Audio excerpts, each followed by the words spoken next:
Taas ang kamay ng galit sa nangyayari sa ating bansa. See? Lahat tayo. Kasama ko. Kaya lamang, hindi natin pwede ilagay ang batas sa ating kamay. Now, let me ask you straight. Do you think tama ang ginawa ng anak niyo? That's good enough for me. Because in curative policy making, or the most important thing in problem solving, no? One, acceptance of facts. Lalo na kung may pagkakamali. Kasi from there, then you correct. Yun ang tingin kong lagi. Hindi naman masamang umamin ng pagkakasala. Alam nyo mali. I think you already paid the price already of the stress and uncertainties in life. For the past 3 days na, 4 days na ngayon. Hindi, 4 days lang. Kasi pinabayaan nyo nung 1 day eh. 4 days lang kayo nag-alala. Kasi nung natangananan na ng lespo, alam nyo, if I were you also, if there is a place in your heart also, kawawa yung mga pulis ko. May nasaksa, muntik pang mamatay yun. Ginulpi. They have also rights. They have also kids. May anak din sila.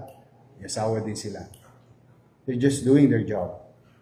They may not like or not like the orders, but they have to follow what. Yung katulad ko. Dapat akong gawin. Ano sinabi ko sa inyo? Walang iyakan, ha? Dahil yun talagang kailangan akong gawin. Kasi obligasyon ko yun sa mamamayan ng Maynila. Anong gusto nyo gawin natin sa anak nyo ngayon?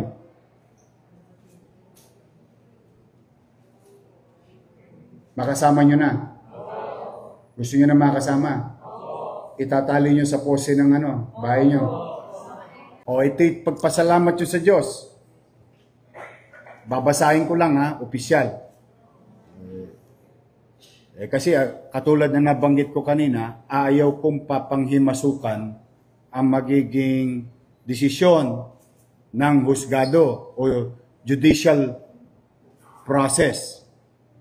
No? Ayaw ko talaga. Huli ko, gagawin ko yung trabaho ko, hayaan ko silang gawin nila ang trabaho nila. And I would like to inform all of you parents here. 47 lang ang nagki-claim sa 55. Ha? 48. 48. 48 na. 48 na. Yes, sir. O di may 7 pa. Meron pa, sir, dito. Mukhang. Sana umabot sila. Kasi magkakasunduan pa tayo mamaya. Steady lang kayo sa Gedli. Bang hindi niya napababayaan ang anak mo? Paluin niyo sa puwet, Papitik niyo ako sa tenga.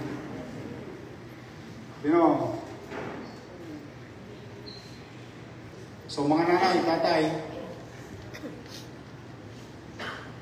tutulungan niyo ba ako? Uy. Maglilinis kayo ng Maynila? Talagang ang magulang, lahat gagawin para sa anak niya.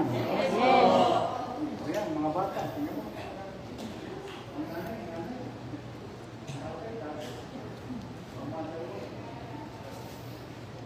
I want you to join us and help us to make Manila pleasant.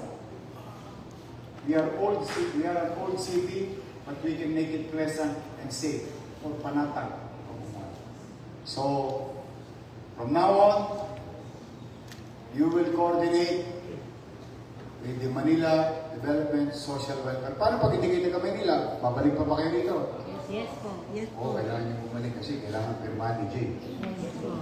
Hindi, mahuhuyo yung mga anak nyo. To the people of Manila, rest assured, those who are of age are now being prosecuted.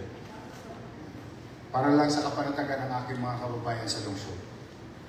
Pinapapanagot yung mga taong sapat at pagtusdo, gusto sa gulang. Kayong mga minor de edad,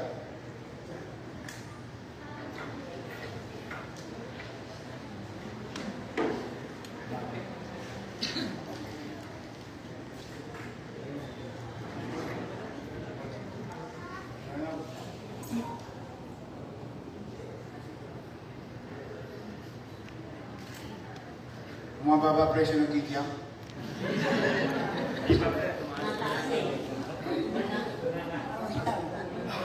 Yung stop rate na walang kamalay-malay.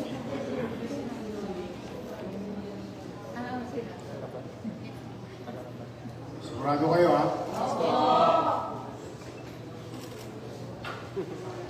O, kunin yun ang anak niyo.